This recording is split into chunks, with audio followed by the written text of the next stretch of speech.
Ohio State has the talent and toughness to beat Texas in the Cotton Bowl.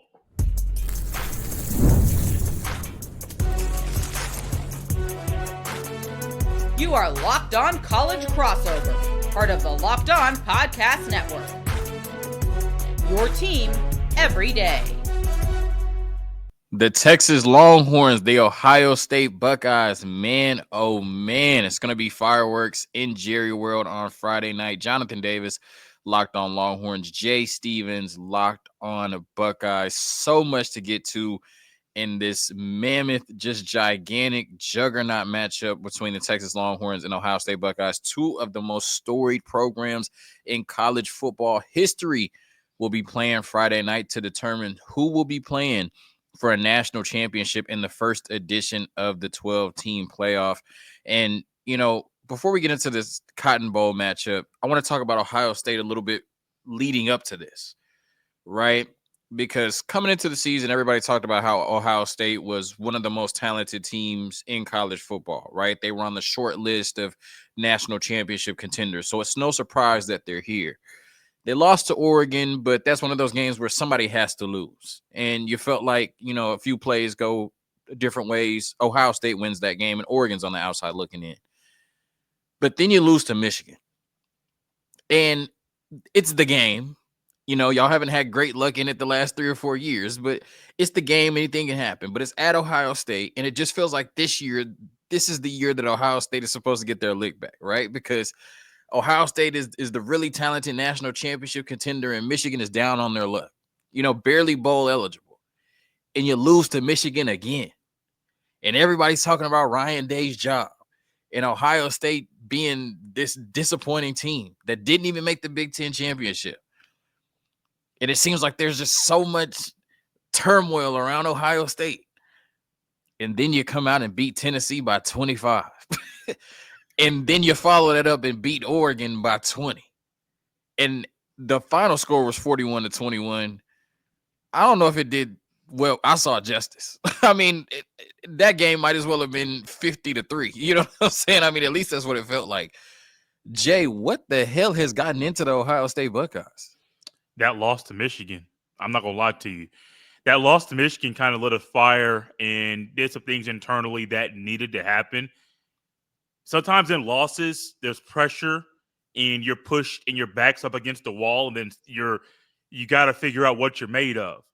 And there were some internal meetings and there were some conversations that were in-house, and basically it's people calling people out, people doing what is needed for the team to get right.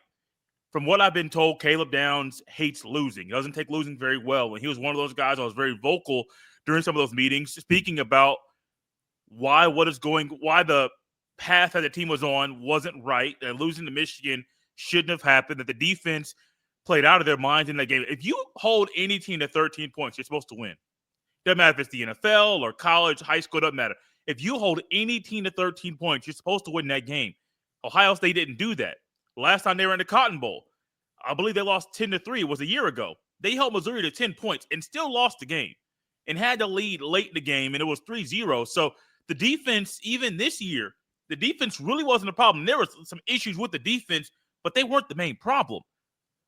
The offense was a problem. But honestly, losing to Michigan, having some of those internal meetings and having players talk about some things that they were disgruntled with, people started to hold each other more accountable than they were previously. And that's kind of spiraled into, well, we didn't beat Michigan. We didn't win the conference. Those are the first 2 goals Ohio State wants to accomplish every year. All of a sudden, it's Tennessee, you're next. You're going to try and come in and take over the shoe? Cool. We got something for you. Oregon, you beat us October 12th. Now we're on the West Coast in the Rose Bowl. Oh, y'all won the Big Ten? We got something for you. Now for Texas, there really isn't the animosity towards Texas where Texas beat Ohio State recently. Last time they played, it's been a while since these two teams have played. Will Howard has never beat Texas. The last time Ohio State was in this very stadium was in the Cotton Bowl last year. They lost. So they have some reasons to want to overcome some adversity internally, where it's not so much Texas beating Ohio State, but it's the stadium, Will Howard versus that team. This team's finding ways to dig deep and to kind of use the whole Michael Jordan thing, where Michael Jordan found a way to have an edge on everybody. Well, Ohio State right now is finding a way to have an edge on every single team, and they're taking that edge out on that team on whatever day they're playing, whatever day of the week it is, and they're playing physical, they're playing violent, they're playing fast, and no team the past 2 games has had an answer for Ohio State. Yeah, I mean, the only thing hotter than Ohio State right now is LeAngelo Ball and his new song, right? You know what I'm saying? You got that right. Swerving and bending that corner. You know what I'm saying? That's the only thing hotter than Ohio State right now. What, from the Ohio State side, you, Jay Stevens, Ohio State fans, what is the perception of Texas coming into this game? Because I thought early on, looking at this matchup, I was like, this is the natty before the natty. And then I calmed myself down because I'm like, Notre Dame does look really good, right? I would not be surprised if Notre Dame won the national championship. I don't know if I should be saying that, right now while Texas is still in it. But that does look like a championship team to me. But it kind of feels like Texas and Ohio State maybe are in a different class. But the way that Ohio State has been playing, it's like, oh, okay, they look by far the best team in the playoff. And then you see Vegas, has them. Last time I checked, they were favored by 6. I'm not sure if it's gone up again. It started at 5, and then they were favored by 6. So they're favored by a touchdown. And I get the feeling that Ohio State fans are looking at this Texas team and like, no, we should be favored by even more than 6 points. Like, we think we're going to go in there and beat Texas by a touchdown. What are your early thoughts on the Texas Longhorns coming into this matchup? Do you feel like it's going to be, a heavyweight fight on Friday night, or do you think that Texas is just next on the list? I think it should be preseason. Many people thought this was going to be a heavyweight fight if they met in the playoff. Now, some people were thinking, well, maybe it's a national championship matchup because it'd be crazy for the team to beat the 2 teams in the natty to be the teams that play week 1 in the following season. But right now, I have respect. I personally have respect for Texas. I know Quinn Ewers is a good quarterback. He's a solid quarterback. He has his setbacks at times. He makes some wild decisions at times, but he's a good, solid college football quarterback. Good running game, good talent at receiver, good offensive line. Defense is one of the better defenses in the country. So there's a lot of respect for what Texas has and for Steve Sarkeesian and what he has done down there in Austin, Texas. The issue is Ohio State's just better. And it's not just better in like one position or 2 positions. If you put Ohio State's defense versus Texas's defense, Ohio State's defense is better. If you put Ohio State's offense versus Texas's offense, this isn't a knock to saying Texas doesn't have talent and Texas doesn't have future NFL players. Ohio State's been playing more efficient football of late. And I think it's where Ohio State fans are right now. It's not a knock against Texas. They realize the talent Texas has. But a lot of Ohio State fans just have a belief that Ohio State is just better. Okay, right. So Ohio State is just better. Whew. Damn, Jay. Okay. Look. All right. Here. Okay. This is, look, I get that Ohio State is a very talented team, right? I get that they've scored 40 points in 2 straight playoff games and won them by 20. It's called Texas Fight for a reason. You know what I'm saying? And I think that Ohio State fans, and I think a little bit of what you just said, I think y'all are kind of expecting Texas to just come in this game and lay down a little bit. Like, I think you still got to realize that y'all still got to play this Texas team for 60 minutes, maybe more, and you have to beat us. And, you talk about this Ohio State team and how talented they are, right? You're going against one of the best pass defenses in college football we've ever seen. I know that Will Howard has been very hot the last couple of weeks, but just like Quinn Ewers, would you say that Will Howard could be prone to those off games, those off moments where it's like you should be better? Would you say that coming into this game or coming into some games this season, you felt like Will Howard may be a question mark? Into the season, yes. Into this game, no. There's only been one bad game in Will Howard's Ohio State career. That was against Michigan. There was a big hit, and I don't think he was fully recovered or even recovered enough to come back to be the Will Howard that people expect him to be. Outside of that, Will Howard may have 1 or maybe 2 boneheaded mistakes in a game. We saw it against Penn State, pick 6 early in the game. You may see an overthrown pass or an interception where it's like, what are you doing? I think he had that against Iowa. But for the most part, Will Howard has been better than advertised. He's been very, very efficient. He's, I think, top 5 in the country in completion percentage. He has had 6 games this year of a completion percentage of over 80%. And so Will Howard and Quinn Ewers really, really good. I don't think Will Howard has the elite arm talent. When I think about efficiency and like elite quarterbacks, Will Howard is efficient. He can complete passes. He's doing stuff now in the playoff he didn't do in the regular season. But no, his arm talent is not elite. I would never say that about this quarterback. But he's just been super, super efficient. Now, I'm not going to gloss over the reality that he's throwing to Jeremiah Smith. He could be a pro by many people in the NFL circles. He could go into the NFL draft right now and be a pro next year if he was eligible to. He is throwing to Emeka Buka, who's probably going to be a first-round pick. He has Cardinal Tate, who when Tate goes out to the NFL draft after next season, will probably be a first-round pick. So he's throwing to future pros. So I can't gloss over the fact that Will Howard's career season, best year in college, is he's throwing to Jeremiah Smith, Emeka Buka, and Cardinal Tate. I can't gloss over that. But I also have to realize that he's throwing with a level of a pinpoint accuracy at times that nobody really expected from him, because that's not a part of his game. His game is at a level right now that it's never been in college. And I think his efficiency is one of the best traits he's had all season long, and it's been showing up in a big way in the playoff. Right. So I look at Will Howard, and I understand everything that you've just said. I still think there's some inconsistency there.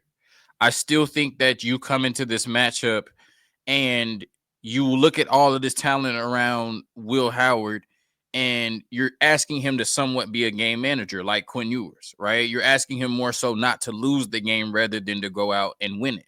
And you just kind of laid that out, right? Like you're throwing to 3 NFL wide receivers. Mm-hmm. Just don't mess it up. So I'm not sure that we can just act as if like going into this game, Will Howard is 2019 Joe Burrow, right? Like there is the chance that this defense can be too much for Will Howard to handle. We look at this Ohio State offensive line, right? Missing 2 starters still, I believe, correct? Mm-hmm, correct. Okay.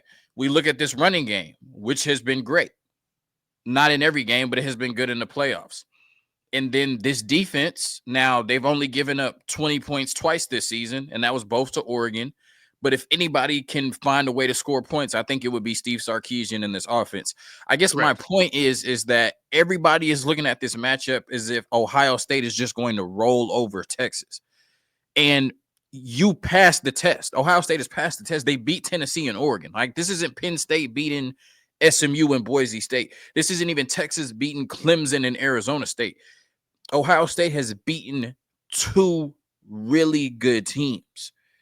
But I think Texas is a legitimate national championship contender. And I guess what I'm getting from the Ohio State side is that Texas is just another team on the list. And I think you and the Ohio State fans are sadly mistaken about that. Now we're going to get into a quick word from the sponsors, a quick word from Rocket Money. You know, we do got to pay the sponsors.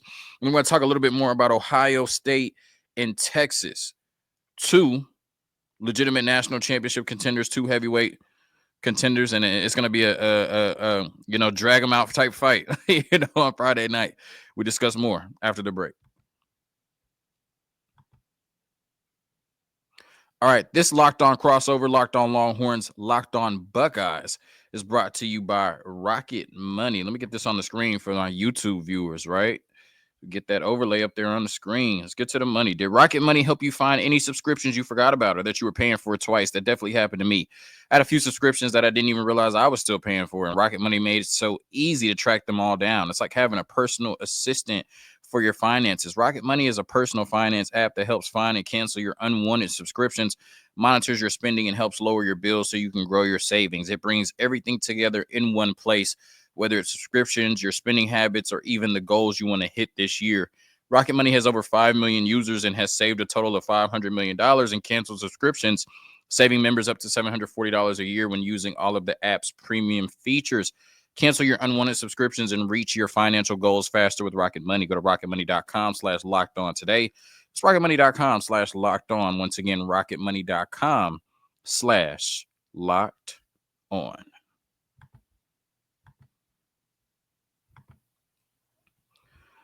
All right, Jay, coming back in hot on the Locked On crossover. Once again, Locked On Longhorns, Locked On Buckeyes. And I want to talk about the quarterback position. And you've had the pleasure of covering both of these quarterbacks, right? How long have you been doing Locked On Buckeyes now? Since 2020.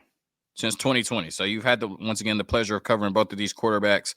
What is the general feeling amongst the Ohio State camp in terms of Quinn Ewers, right? Just fans, in terms of how they feel about him, once being there and then leaving Ohio State, and then how they feel about him coming into this matchup. Two things. One, I want to piggyback something from the previous segment. I don't think Texas is a team that Ohio State's just going to roll right over. I think Texas matches up better with Ohio State than Tennessee does. And I do think Texas is a team that can do a lot of things to pose a threat against Ohio State that other teams cannot do. Tennessee couldn't do it. Oregon, you thought could, but Ohio State just found ways to crack the code from Jump Street. I do have massive respect for Texas. I'm not trying to say things where it's like, I don't respect Texas. No, I have massive respect for Texas. I just have seen what Ohio State is, and the talent right now is producing in a way that's at an elite level. For Quinn Ewers, though, I don't think there's really any bad blood. I think the way that he left high school and went to Ohio State, I think that part might have ruffled some feathers, but I don't think him leaving really hit hard because it made a lot of sense. He wasn't going to start his second year in Columbus. Why won't you just go somewhere where you're going to play right away and play quicker than you would if you were at Ohio State? That's how I view it. And I think it's why a lot of guys right now in college football, if you go somewhere early and it doesn't work out and you leave and you go somewhere else, maybe that other path is your quicker path to get on the field, and there's nothing wrong with that. It's what the portal is here for. For Quinn Ewers, I think he's a well-respected quarterback. I don't think any Ohio State fans are going to sit out here and say, well, Quinn Ewers is trash. He doesn't do anything. If you watch the Arizona State game, you may say there's a play here or a play there. But in totality, Quinn Ewers is a good quarterback, a solid quarterback. And if Ohio State's corners or if their secondary is sleeping, he can torch you. Like, everybody realizes that. So, no, I don't really think there's bad blood. Maybe with the way that he came to Ohio State, or maybe there might be some fans that are still holding a grudge by the way he left. Like, let that stuff go, man. He was 18, 19 years old. His parents were very influential in that decision to first leave high school in the way that he did, and that was unprecedented. It's very odd for that to happen, but also he went to go play football down in his home state. If I'm a kid, 18 years old or 17 years old, and I can have a chance to make $1 million right away, and everybody in my circle is saying, go do it, I might do that too. And then if I go to that school and say, yeah, I'm not going to beat out C.J. Stroud to be quarterback, I need to go somewhere else, and I got a chance to go to the biggest school in the state, I might do that too. So I don't think there's bad blood. I think there's a massive respect for Quinn Ewers because of how well he has played down there in Austin. Yeah, and I think when you look at Will Howard the last couple of games, I looked at these stats, and he's playing his best ball, right? I think this is his best two, game stretch of the season, especially when you look at the stakes, right? Mm-hmm. Playoffs, win or go home. 41 of 55, 75% completion percentage. You talked about that efficiency, 630 yards and 5 touchdowns. When you look at this quarterback matchup, I look at Quinn Ewers and I look at Will Howard, and I say Will Howard may be a little bit more dynamic, right, in terms of his ability to maybe extend plays and run the ball, right, where Quinn Ewers is more of kind of like the pocket quarterback. But I do think I look at this matchup and say they are the two wild cards, right? I think you're looking at two teams that have elite talent across the board. And this very well, I mean, it sounds cliche, like whichever quarterback plays better, but I don't think there's a huge edge either way, right? Like, if you think Will Howard is better, cool. But I don't think he's head and shoulders above Quinn Ewers. And if you think Quinn Ewers is better, cool. But I don't think he's head and shoulders above Will Howard. I think whichever quarterback can be the best version of themselves on Friday night will be enough to push one team over the edge. But I wouldn't be surprised one way or the other if Will Howard outplays Quinn Ewers or Quinn Ewers outplays Will Howard. Now, we saw, in my opinion, there has been some inconsistency from Quinn Ewers, but we saw a legacy-defining moment for him, right, where everybody's clamoring for Arch Manning. Everybody's saying the ceiling of this team would be higher with Arch Manning. 4th and 13. You're down 7 points. If you don't convert 4th and 13, you are going home in disappointing fashion to Arizona State. And he throws a touchdown pass 30, 40 yards down the field to keep Texas season alive. Then he comes back the very next offensive play and throws another touchdown pass and then converts a 2-point conversion to ultimately push Texas past Arizona State. He's coming into this game with a ton of momentum against his former team. But I talked about the way that Will Howard is coming into this game as well. What do you think the change has been for him, right? Has it been the playmakers around him stepping up? Has it been something within him? Is Chip Kelly dialing it up a little bit more? What have you seen from Will Howard the last 2 games that gives you this utmost confidence that he can lead Ohio State to victory against Texas? It's been a consistency from what we saw in the regular season outside of that Michigan game, because that was a one anomaly where it's like, this just doesn't look like the Will Howard we have seen most of the year. But the one thing that Chip Kelly has done, and I think Ryan Day's been saying now, let's flip this switch to go with an up-tempo offense, and it's just working to perfection. There are reasons why early in games, Ohio State's having 2-play drives, 3-play drives, and they're going for touchdowns. It's because this offense can flow up-tempo like crazy. I mean, there's 150 yards, 200 yards in the first quarter, like 21. They got up 21-0 against Tennessee. They got up 34-0 against Oregon. The up-tempo offense is one that Will Howard works very well with that. Didn't see it really at all in the regular season. It was one of the weirdest things where we saw 4-minute drills and 2-minute drills, and all of a sudden when Ohio State had to go fast just due to the clock, they went out and scored very quickly and moved very efficiently. And we're thinking, why don't you do this the whole time? Well, Ryan, they kind of slow walked this thing, did a more methodical approach to the offense this year, and started huddling more and chose a slower pace to kind of save the players' bodies for this time of year. It worked out to perfection. Buckeyes got potentially two more games left. You got to beat Texas first. You got to do whatever it takes. And that means continuing with the up-tempo offense that has gotten you here. If you don't go with the up-tempo, I do think that plays into Texas's hands, and Texas being able to find a way to overcome the talent that Ohio State has to potentially win the game. But if Ohio State decides to continue with the up-tempo offense, which is what I expect them to do, I do think Will Howard will flourish with that style of offense on Friday night. Yeah, now, albeit in double overtime, we've talked about Ohio State being able to put up points. That's what you're talking about. Ohio State putting up 40-plus points in both of those games. Texas, no slouch, right? 39 points against Arizona State, once again, albeit in double overtime. 38 points against Clemson, right? So 77 total points from the Longhorns. Both teams have been lighting up the scoreboard. Yes. You talked earlier in the episode about Ohio State's defense being just better than Texas, which is a statement because the Texas defense, they've given up. They've had some leaks in the playoff games, but like I said, been one of the best in the country all season. What gives you confidence about this Ohio State defense, or what makes this Ohio State defense so good that even a team averaging 38.5 points in their playoff games coming into this matchup really doesn't concern you because this defense is doing what? They're having the ability to be so creative, and they're getting play from elite players at the right time. Caleb Downs gets a lot of attention, gets a lot of praise. His running mate, Lathan Ransom, is a guy you cannot sleep on, you cannot gloss over. And I believe in the past 2 games, he hit Dylan Sampson in the Tennessee game, knocked him out for the game. He hit Jordan James the very next game, knocked him out for the game. I mean, he's a very heavy hitter. He's a violent player. But Ohio State has found ways via Jim Knowles' creativity, and Jim Knowles doing a lot of the stuff he did when he was at Oklahoma State via stuff with the defensive line and moving the corners around and changing the looks pre-snap versus post-snap. This team is so smart, and they're able to adjust on the fly. They're also getting more pressure on the quarterback. Now, the sack number from the Oregon game, you may say, Jay, how many sacks did they have? 8 sacks against Oregon. All of that was not due to the front four, the rush from the defensive line. A lot of those were coverage sacks where the coverage was so well where Dylan Gabriel was trying to go to his 3rd read and 4th read and couldn't do it. And he couldn't get outside the pocket because Tuimoloau and Sawyer, they were keeping him inside the pocket. And Tyleik Williams is a guy that was getting pressure up the middle. So no matter if it was pressure with 4 or blitzing getting pressure on Dylan Gabriel or the coverage sacks, which I believe most of those sacks were technically coverage sacks, they're able to just do whatever it takes to take away what the other teams are going to do. Also, while Texas has really good running backs, I forget the exact number. I think Texas had over 200 rushing yards against Clemson. Ohio State's one of the best rush defenses in the country.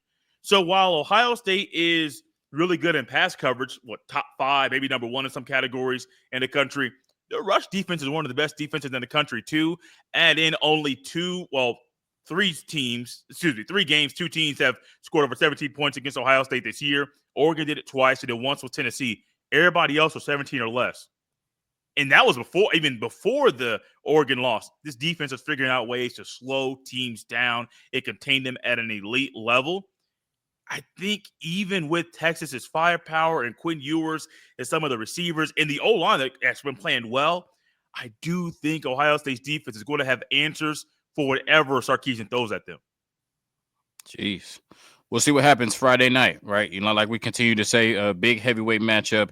We're going to get to the money real quick and then come back. I want to talk a little bit about Ryan Day, right? I want to talk a little bit about Ryan Day and then get into what we think is going to happen in this matchup. Great stuff. Jonathan Davis, Jay Stevens thus far, Locked On Longhorns, Locked On Buckeyes.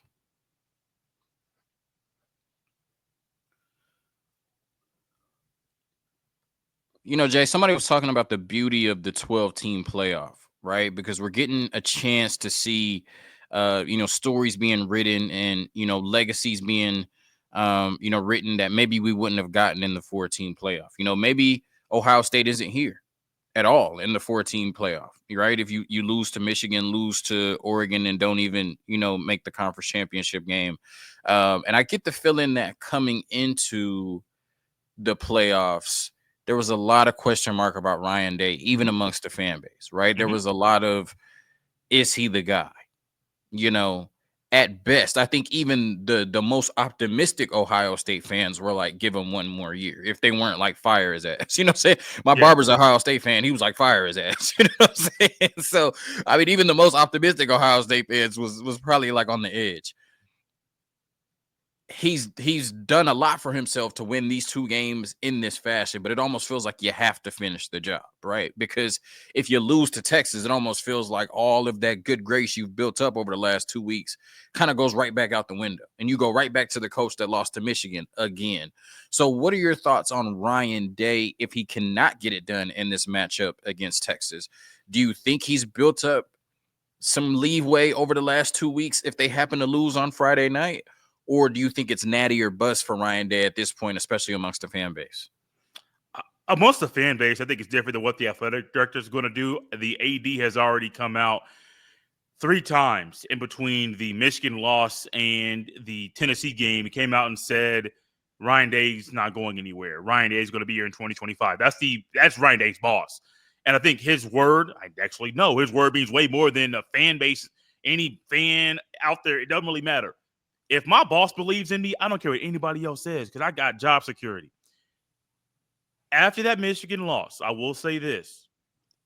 There were more disgruntled fans after that Michigan loss than probably ever in Ryan Day's tenure. After the Cotton Bowl loss a year ago, basically a calendar year ago against Missouri, many people, myself included, were very, very confused and concerned with the poor game plan, the lack of ability to adjust. You had to play your backup quarterback because Kyle McCord's in the portal. He didn't stay with the team. All of a sudden, your backup goes down. You're down to QB3, who wasn't prepared for the moment. If you already know you're playing your backup and you're changing yourself on the offensive line, why not get your third-string quarterback, who's not your backup, a little bit more prepared to play? But also, he's not ready for the speed. He hasn't played a lot. So the Michigan loss is one thing. The Missouri loss is another. A lot of people were very, very disgruntled. I have never been a natty or bust guy for Ryan Day in the playoff. And I don't think a lot of fans right now will say that he's a natty or bust kind of coach right now, and if they were the ones deciding his job. I think Ryan Day has done enough in a lot of people's eyes that if Ohio State were to lose to Texas, it would take I won't say historic. I won't say historic at all. Texas will just be the better team that day. Like, I have no problem saying, like, if Texas wins, they're the better team that day. Ohio State sometimes loses because they're not the better team that day. Happened against Oregon the first time they met. I think Ryan Day has done a lot of good for himself and a lot of Ohio State fans. But if you lose to Texas, there's still some questions that he has to answer, and he's still got to beat Michigan. Yes, that final hardware at the end of the season is very, very important and more important than a regular season game. Don't get me wrong. The game is a game. Don't get me wrong. But at the end of the day, you want that hardware. You want to be able to say you were the national champion. But the game plan is good. The players play well. And Ohio State loses. Just gonna say it wasn't Ohio State. Texas won the game. Texas was a better team. But the game plan's poor. No, the Michigan game plan or the Missouri game plan. And the coaches don't adjust, and the coaches just don't get the job done. That's where the questions come in. That's where things get a little bit cloudy and a little bit confusing about Ryan Day's tenure, because you won a couple big games, but now you're in Texas. Texas it's not far from what the stadium you're playing in. And maybe you just got a little spooked because you're down there and a lot of snow down there in the South and you didn't know what to do. I think Ryan has done a lot of good for himself, but you got to win this game. You can't do those past two performances against Tennessee and against Oregon and then come out here when you are a touchdown favorite over Texas and just simply lay an egg. You can't do that. That's not acceptable. He's going to coach week 1 next year against Texas. I believe that 100%. But if that's a flop too, we got a lot of questions about Ryan Day. Right. It's going to be very interesting. It's going to be very interesting to see what happens. And, certainly don't ever want to call for anybody's job or anything like that. But, I do hope that Texas wins on Friday night and that makes it interesting. I want to talk now about who we think is going to win and why. And I'm picking Texas in this game, and I think Texas just rises to the occasion.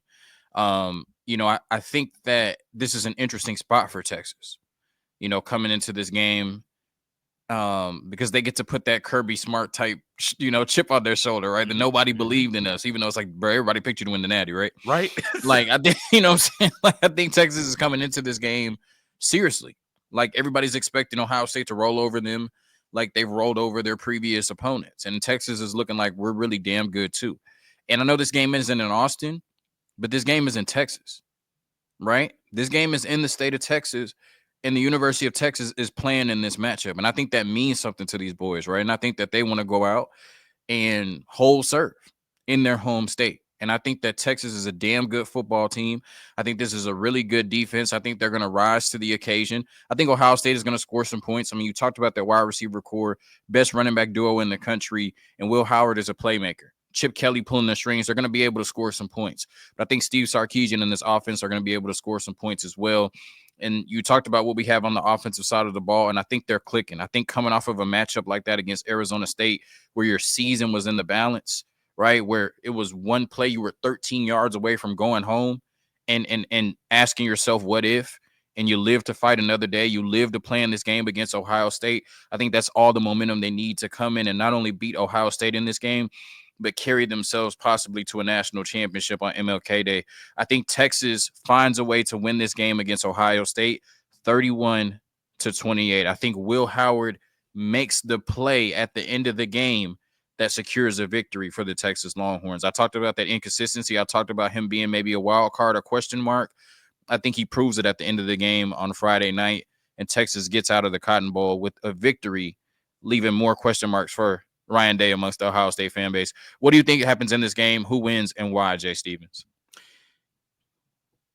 I'm going with Ohio State, and I actually lowered where I originally thought the margin of victory was going to be because of the respect that I have for Texas.